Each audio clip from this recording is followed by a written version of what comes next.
And so how would you explain the difference between the GPs and the AMA at that time? Well, yeah, one of the big ones was obviously the length of races. That's the first thing you got to contend with. The extra 10 minutes, the 40-minute motos plus 2 laps, and yeah. and obviously you have to, for the full, you have to do a full 40 minutes before you do the 2 laps. So if it's 39 minutes and 59 seconds when you go past the tower, you got to go around again, and then so some of those races can sort of get close to 50 minutes, so they're long races, and the tracks were a bit different, and then also the longer races. So if you looked at the European riders back then, they were kind of much more conservative on the bike. They conserved their energy, what I mean, because of the longer races, so they had a more conservative looking style, but they were fast, efficient, they were efficient, and it's like anything, you roll into someone's backyard where they know the lay of the land and they've been there before and they know the way around. They're always going to be hard to beat,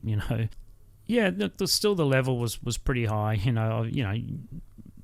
History proves, guys like Dave Thorpe or Gabors, even at times when the Americans went to Europe, they perform well, right? They're great riders, So, yeah. I think being first Australian to win a Grand Prix, that was a big highlight for me, to do that. Because they would have played like the national anthem. And, yeah. That's pretty. What track did you do that at? It's called Ruskasanta in Finland. Yeah, right. Yeah. So a little bit sandy. To win, to be the first Australian to win a Grand Prix, and obviously win my first Grand Prix, that was special. Something you only dreamt about, and.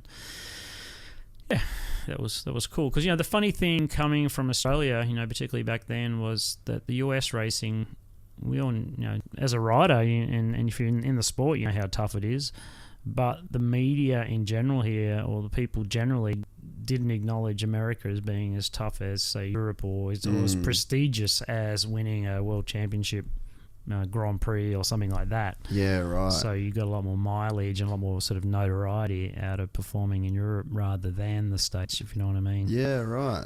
I think they caught on eventually, particularly with Chad Reed's success and so on that he had in the States, that it sort of gradually got in the press a bit more. But, back then, no, that really wasn't the case. That really anything world championship was more understandable to the general right. press and media. Yeah.